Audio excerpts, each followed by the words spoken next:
PGD stands for Pre-Implantation Genetic Diagnosis. For many years, that was the only name that was used for all this genetic testing of the embryos, which basically means doing genetic testing of the embryos before implantation, before a pregnancy is established.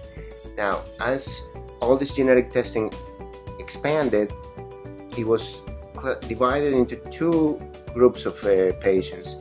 PGD, pre-implantation genetic diagnosis, is generally done for specific genetic disorders, so it's not for everybody.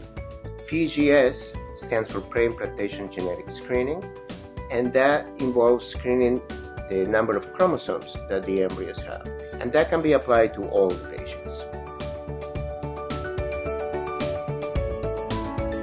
PGD is applied to couples where one or both partners carry a genetic disorder. So we already know, either because they already have a child born with a genetic disease and now they are trying for a new pregnancy, or perhaps the genetic disorder was found during a routine testing that we offer to all our new patients to see if they carry any of these genetic mutations. So if we know that one or both parents carry this disease, then we can test that particular genetic mutation in the embryos to make sure that we implant embryos that are healthy and don't carry that disease, or that are not affected by that disorder.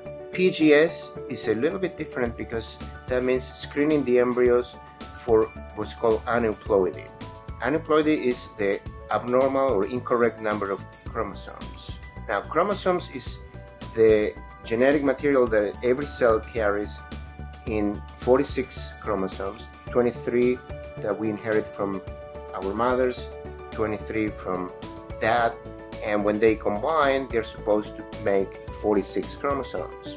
Now, we know that not all the embryos have 46 chromosomes.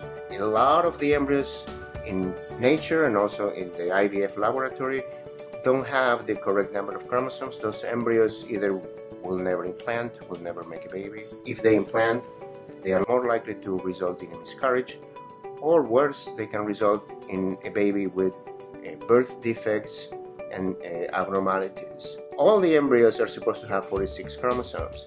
When we screen the number of chromosomes of the embryos, it's called PGS, and that's a pre-implantation genetic screening, and that can be applied to all the patients because chromosomes are in all the embryos. PGS is typically performed when we already know that one or both partners carry a genetic mutation in their DNA. In those cases, we will look for that specific disease, that specific genetic disorder in those embryos before they are implanted. Therefore, PGD can only be utilized when the patients are carriers of a genetic disease. PGS, on the other hand, can be applied to make sure that the embryos that we choose to implant in the uterus have the normal, correct number of 46 chromosomes. This can be used to help patients with advanced maternal age, because we know the errors in the number of chromosomes increase significantly as women get older.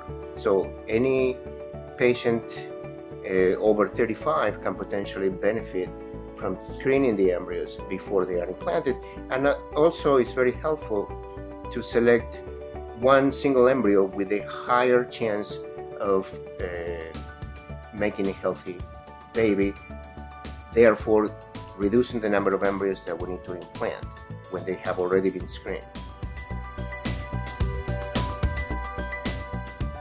The process of embryo biopsy first involves going through an IVF cycle to harvest the eggs. Those eggs are going to be fertilized with the partner sperm to create embryos.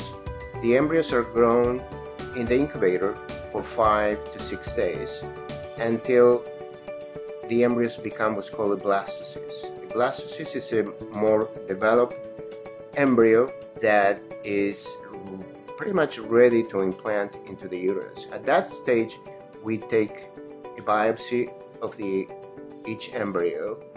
The embryologist, using very precise laser and a special microscope, will take a few cells from the part of the embryo that is going to make the placenta.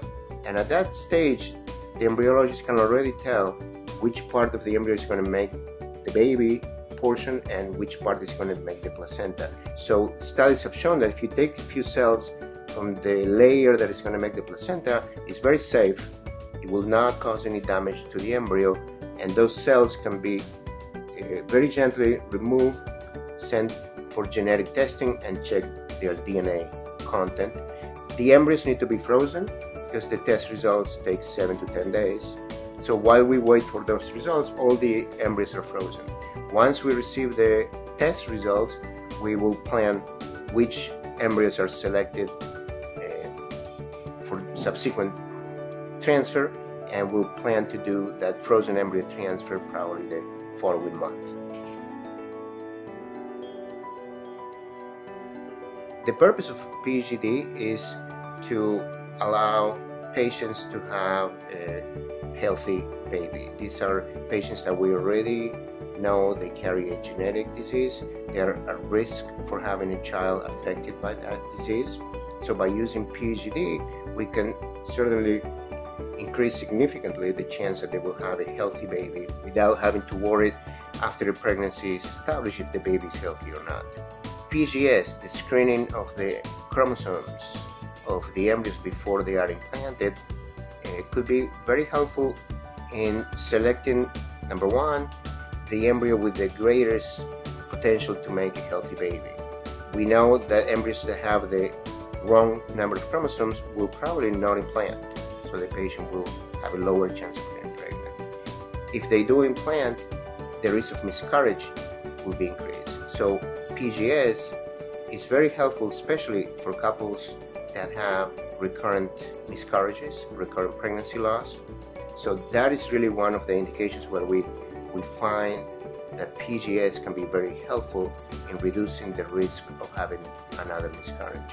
And finally, patients, as women get older, patients of advanced maternal age, tend to have more errors in the chromosomes in their eggs.